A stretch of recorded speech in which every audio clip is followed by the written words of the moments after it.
Free Laundromat, what? Video number 2, guys. Dave Menz from Cincinnati, Ohio here. In the first video of this series, we discussed whether it's even possible to actually get a laundromat for free. And if you didn't catch that video, stop now. Go check out that video first before watching this one, and this one will make a lot more sense if you kind of follow them in sequence. I'll link it down in the comments section if you're watching this on YouTube. So you can be easy to find it. Just go down in the comments section. If you have seen the first video, then you know that the answer is yes. It is possible to get a free laundromat, and I've actually done it myself. Yep. One of my stores that I currently own was a free laundromat. And for those of you that don't like the term free laundromat, let's talk about that a little bit more. That store is now worth roughly $500,000. It generates around $100,000 in annual profit without me working in it at all. Now, let's jump into video number 2 of this series and answer another important question, or maybe as important as can you get a free laundromat is should I get a free laundromat? And if not, let's talk about why not.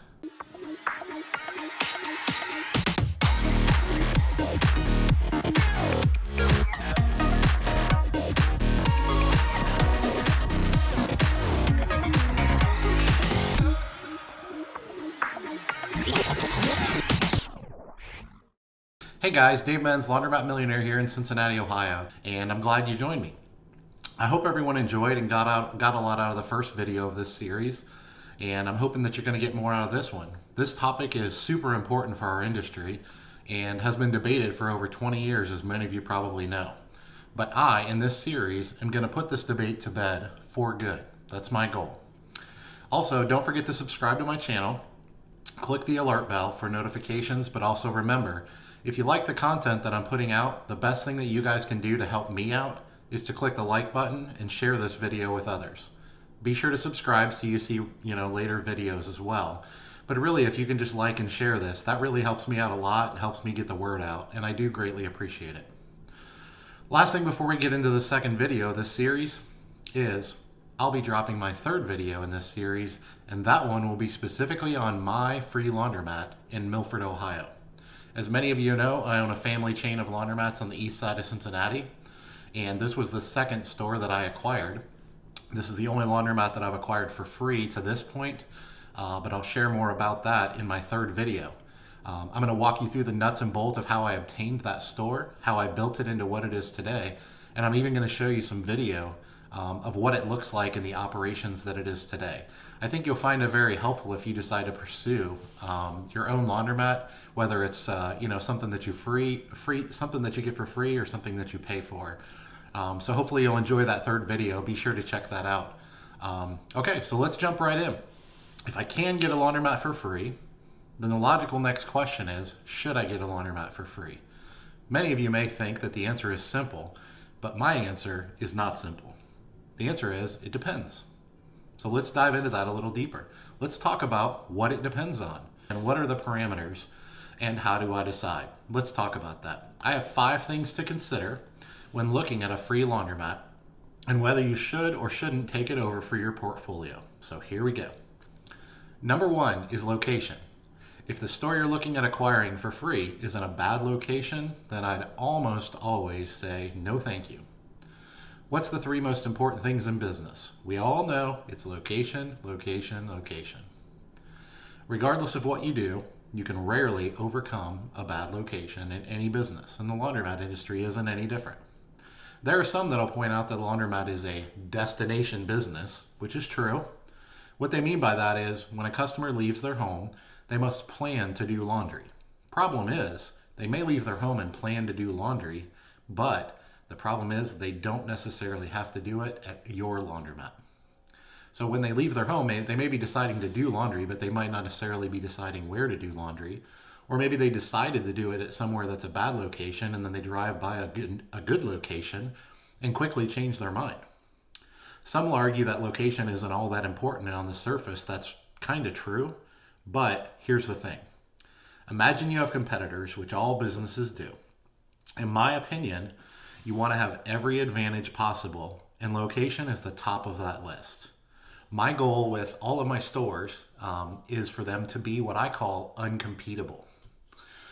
I realize that uncompetable is a totally made up word, and I've been mocked for it by my friends and family.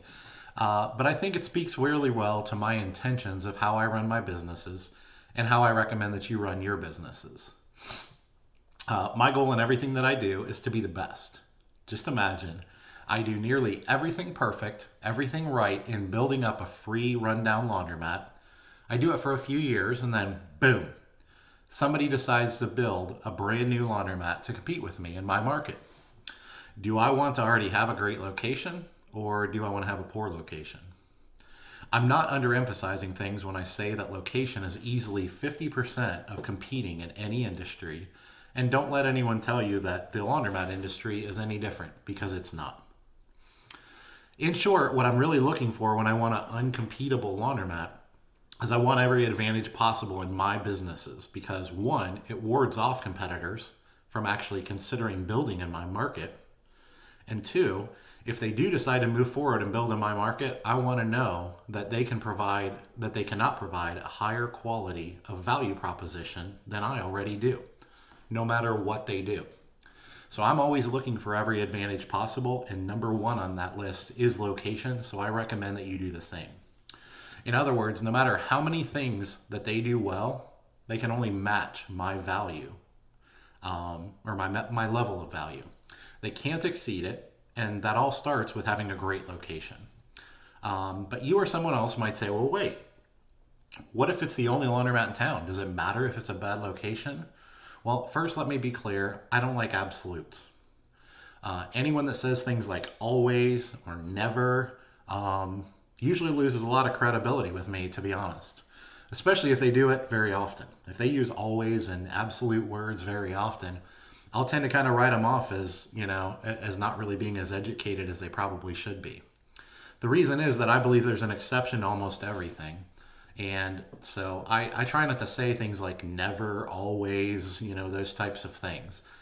If I do, hopefully it's pretty rare, because it's rare that I actually believe those things. So here's the thing. There's a few things in our industry that are very difficult to change, and location is at the top of that list. It's insanely expensive to move a laundromat. But even if you plan to, why take over a free one only to move it down the road? It's kind of defeats the purpose of reinvesting in that business, building it back up, getting some traction, only to walk away from that location. And that's really why I recommend that in almost all cases, a bad location is kind of a deal breaker for me, even if it is free. Now, I'm not going to dig too deep into what makes a good or bad location in this video, but be sure to continue to follow my channel. Make sure you subscribe and click the alert bell, because that's likely a video that I'll put out in the future. I think it would be pretty helpful for people. But real quickly, a bad location could be a lot of different things. A few examples is bad or just no parking. The laundromat is landlocked, so there's no opportunity to expand it or grow it, and it's a small, tight, narrow store. It's in a residential area, which isn't ideal in a lot of cases. Or, even the property that it's in, the building that it actually is in is dilapidated. It's falling down, but it's not a building that you can buy. You don't have the opportunity to buy it. These are all good reasons to walk away from a free laundromat, but I always put location at the top of my list, and I recommend you do the same. So the number two reason that you might want to walk away from a free laundromat is just look at them and simply say, no thanks. How about the competition in the area? Now, we talked about in the first reason, we talked about the idea that you want to have a great location because you don't want to allow competition to come in your area. But the reality is, what if the location already has pretty severe competition? That might be a reason that you would turn down a free laundromat. It might be the reason that it's closed or struggling or out of business to begin with. Just because it's free doesn't necessarily mean that it's an economically viable business. One of the misconceptions out there is if it's got all the infrastructure in place, that you can easily revitalize it. In fact, all the information out there in getting a free laundromat, this may be the most short-sighted one in my opinion. My reason for that is really pretty simple. Oftentimes, the free laundromats that are available, They're kind of the leftovers in the market. They're often the ones that didn't really make it or didn't make it at all. So if you're looking at a free laundromat situation, you really, really, really have to do your homework and do your due diligence, especially of what they call a competitive analysis of that market. I'm not going to dig too deeply into that as well, but once again, that's probably a video that I'm going to do for my channel down the road, so be sure to keep an eye out. Maybe that laundromat was thriving a few years ago, but since then, several new stores were built nearby, and that'd be another reason to say no. Obviously, understanding our industry, working with a great mentor, doing a proper competitive analysis, looking at demographic reports, things of that nature, can really tell you a lot about a market and therefore the demand in that area. And from that, you can kind of work backwards and dissect how many laundromats that market can support. If the market and demographics are properly served by the existing stores in the area, then I highly recommend that you pass on it, even if it's free. Always remember the laws of supply and demand, and don't be stupid. Don't try to fight those things. The laws of supply and demand have been around forever.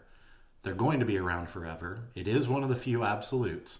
So make sure you do your homework and follow the market. If the market tells you that there's a part of the market that's being drastically underserved or not served at all, then absolutely. Maybe a great opportunity to acquire a free laundromat, renovate it, invest in it, build it back up into its glory days, and you may have a phenomenal asset. That absolutely happens. So just keep that in mind. Number 3 can really be a tricky one. But the number 3 reason that I would walk away from a free laundromat is the lease rate. It's the rent. The laundromat business can be a great business, but not if you immediately put yourself behind the 8 ball by agreeing to some insane lease amount. I have a local competitor right now that's actually in a great location, which is one of the keys, right? And they even have a fairly new equipment. It's a fairly new store. But I found out what their rent is, and yikes, it's outrageous for the east side of Cincinnati. Now, if I told you what that rent rate was, and you're in LA or New York City, you would probably laugh. But the reality is the difference in different markets and understanding your market is really a big difference. So, the reality is this is a fairly nice store, meaning that it's not a complete dump like a lot of free laundromats are out there. And I still wouldn't want it, even for free, because of the rent that they pay. Now, I'm not saying there might be a situation. It's got fairly new equipment. Maybe I would take it over just to simply liquidate the equipment or something like that. But what I'm saying is, if the rent is outrageous, even if it's in a great location, the chances of making that business economically viable long term are pretty slim. So keep that in mind. Now, another thing I want to point out is that I'm not suggesting to not discuss these things. I'm not suggesting to even pursue negotiations with the property owner. Yes, you definitely should pursue it. That being said, if the property owner just won't come off their outrageous rent amount, and then respectfully walk away. But before you do, be sure to leave the door open. Another big mistake that I see in our industry is doing something dumb, like insulting them or calling them names because you think the deal is dead. That's absolutely crazy, guys. Be professional. Explain that the numbers just don't work at this lease rate. Then professionally explain to them that if they ever decided to reconsider, that you'd be more than open to another discussion. And be sure to leave your contact information. I may even take a little time to educate the landlord that really no laundromat is going to be viable in this space and at that rent. So they likely will lose this tenant eventually. Now, if nothing else, I'm laying the groundwork for a future renegotiation. They may not come around at that point, but sometimes time and patience is on your side. I've had a few consulting clients of mine where we've done similar things, to be honest, and it's worked.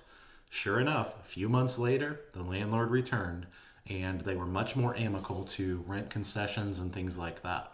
Now, initially, we turned down that free laundromat, but hey, later on, when the parameters had changed, now it made perfect sense to us. It was a perfectly viable business.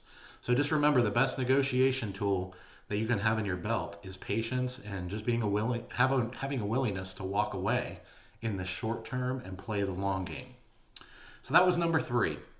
So let's move on to number 4. The fourth reason that you aren't prepared, excuse me, the fourth reason is that you aren't prepared for what's coming. You just aren't ready personally. It may be a great location. It may be, have reasonable rent. It may have limited competition or maybe even below average competition. Look, I'm a big believer in taking opportunities when they come our way because oftentimes they never come again. So a lot of times you don't get to pick and choose when those opportunities come about. The timing will never be perfect, okay? So I'm not suggesting that, and I don't want you to get caught up in that. But the other side of this is that oftentimes in my journey, I've just jumped at opportunities only to later regret them because I wasn't ready. The thing with almost every free laundromat that's out there and available is that they'll be complete dumps. Almost always. Now, oftentimes they'll be completely closed to the public, like the one that I got. It was actually closed. The doors were locked. It had been out of business for, I think, about a year, if I remember right. The place was absolutely revolting to walk into. And yeah, you guessed it. My wife, my friends, my family, everyone in my life, they thought I was nuts. Completely and totally nuts, to be honest. And a few times I kind of wondered myself if they were right. Because it was, doing projects like this can be a struggle. So don't ever let anyone tell you that it's easy. Just remember though that taking over a laundromat always requires a tremendous amount of investment from you, the owner, the new owner of the business. The reason that the term free laundromat gets a bad rap is because anyone that knows anything about our industry will tell you that if you get it for free, that you're taking over an albatross in almost all cases. So you better be ready to reinvest. So if you think you're just going to walk in, take over a free laundromat, and run it as is over the long term and actually make any significant amount of money, then you are very, very naive, or you've been sold a bill of goods. So the reality is that's not going to happen. So that's part of why I'm doing this video series, is just to explain to people what the reality is, kind of bring it to you for real based on my experience. What's much more likely is that you found something with some value, but it's going to need some serious work. Most likely, a lot of work. Yes, it has a value for you, the owner operator, but only if you're willing and able to resurrect it. So remember that. You're getting the laundromat for free, but there's going to be a lot of headache and a lot of investment needed. So when taking over a free laundromat, you'll need to either invest significantly in cash, sweat equity, or use leverage or OPM, what I call other people's money. In many cases, you'll need to do all three of those things, which is why industry veterans a lot of times hate the term free. They actually mock it. They laugh at it because they say, yeah, it's free, but then you got to put your own cash in and you got to put sweat equity in and you got to use leverage and borrow and use debt and so on and so forth. So what's so free about that? They immediately laugh. They say things like, yeah, nothing's free, folks. And they're kind of right. But hey, okay, so let's talk about those three things a little bit more. The cash. If you have the cash and you want to make the investment, great, go for it. Get yourself a free laundromat, but be ready to fork out your own cash to rebuild this asset into what it's going to need to be. If you're creative, you can make your cash go a long ways, which is what I did with my free laundromat. I didn't have a pile of cash, but I had a little bit. I had a fairly good cash flow coming in from my first laundromat at that point that was doing pretty well. I still had my full-time job, so I had cash flow, although I didn't have a pile of cash. I had some cash flow coming into my personal household and through my other laundromat that I was able to reinvest in this. And so I use that income for things like parts, materials, repairs, paint, fixing up a new floor, LED lighting, a new video surveillance system. But I also had to put some serious sweat equity into this. And that's the next one, the sweat equity.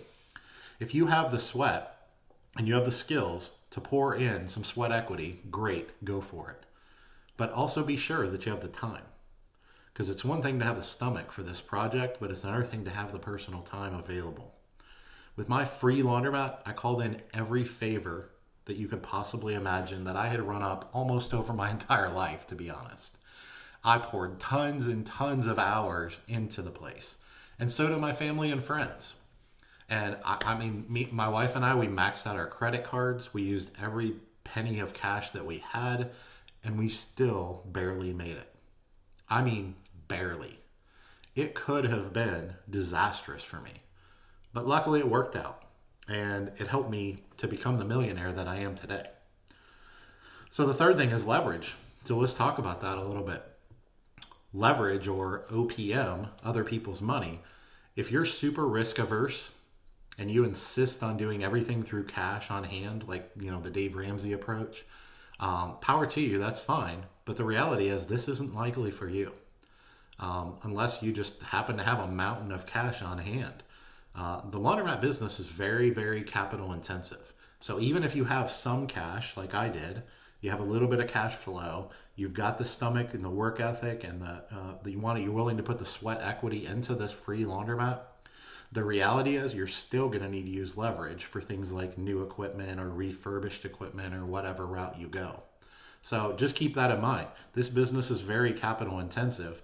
And if you're ultra conservative, no debt, cash only type of mentality, and you're not willing to flex on those things, that's fine. That's your right to run your life the way you want.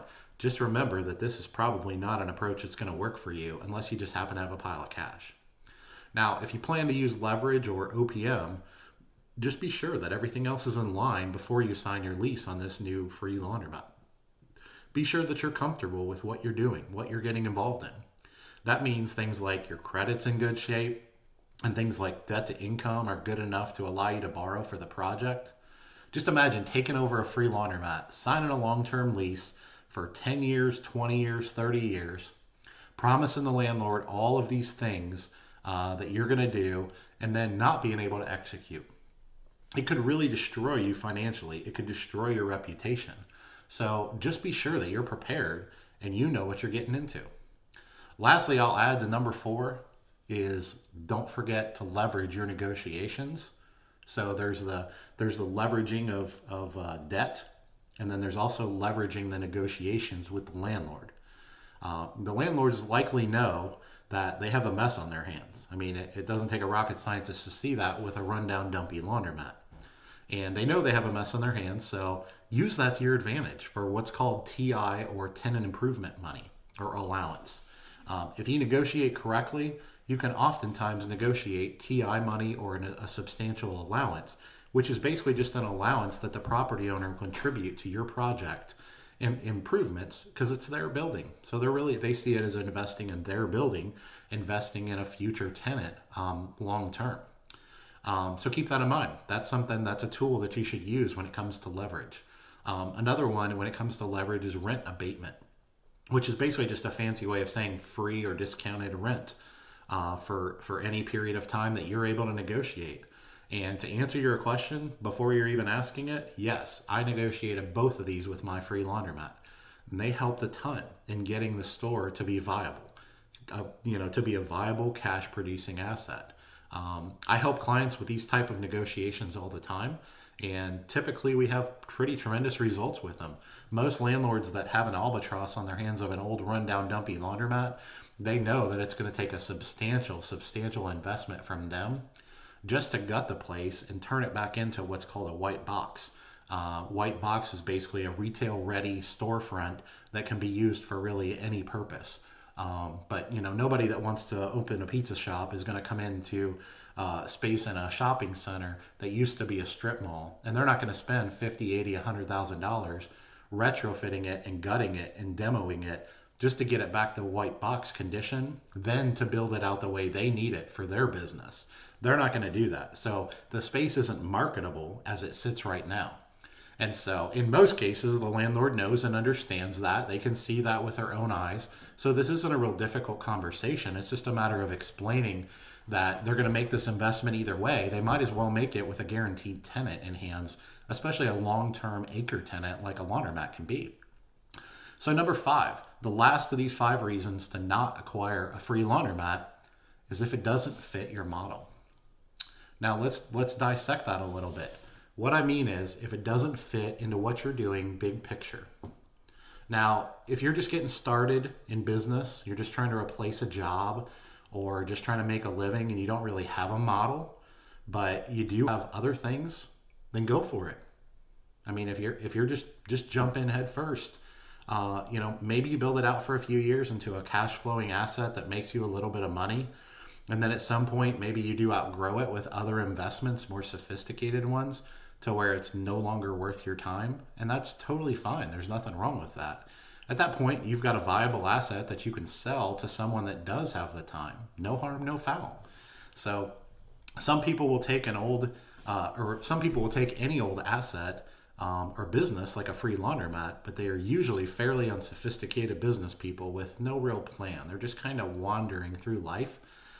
These people are a lot of times grinders, which is a great attribute to have, but it can also sometimes set you back. These grinders, a lot of times they make money, but they don't really have a master plan as to what they're trying to accomplish in their life. And so that's why I say by unsophisticated. It's not that they're uneducated, it's that they're not focused. They're not sophisticated in their overall life strategy for building wealth. They're just wandering around. This same type of person might buy a used car this week and then try to sell it to make an extra $500 or $1,000 tomorrow. They might buy an old trailer park and try to renovate it. They buy some old storage units and decide they're in the self-storage business. Now, I'm not saying there's anything wrong with any of those things. What I'm saying is they actually need to have a plan, but they usually don't in most cases. They almost always don't have a long-term master plan for building wealth. Their plan is usually hustle, hustle, hustle, make a buck wherever they can. And while that person, will likely make a decent living working their tail off, they'll never actually be a true, what I call, business owner. There's a big, big difference in the two. So if you want to learn more, keep watching my channel and be sure to subscribe so that you're notified when I drop new videos.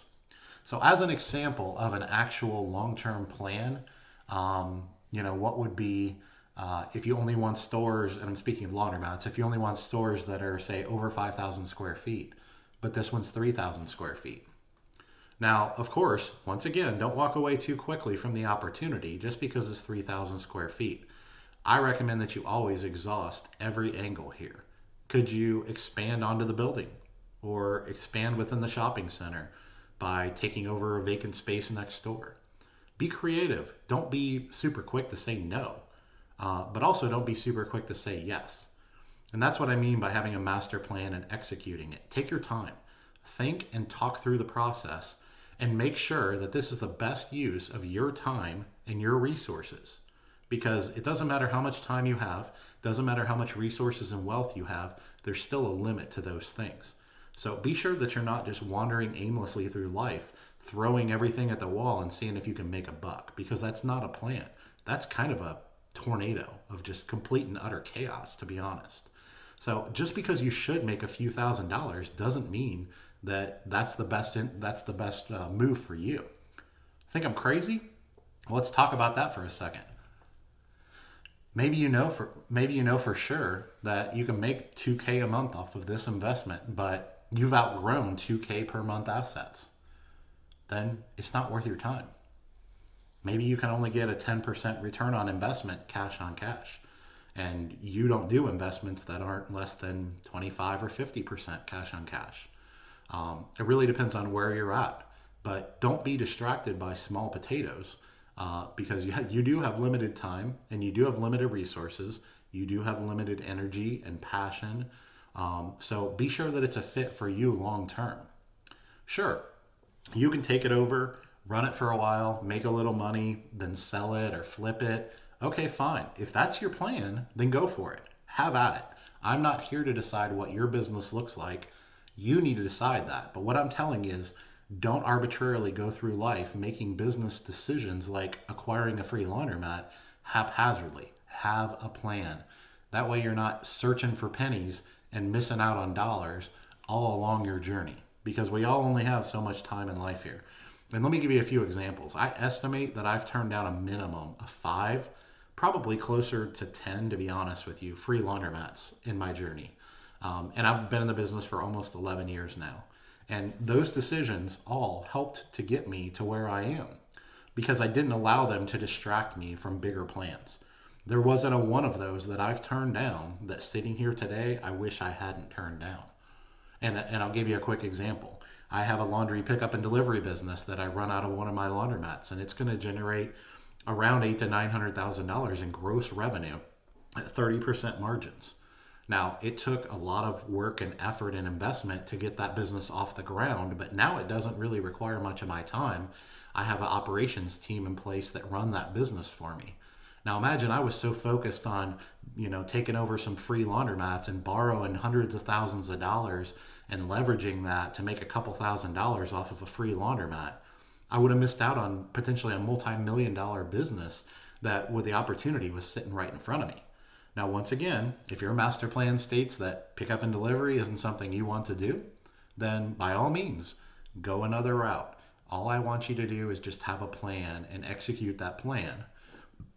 So those are the 5 reasons that you may want to say thanks but no thanks to, when inquiring a situation where there's a free laundromat available. Just be sure that you're not too quick to discount things, or really discount any part of the equation.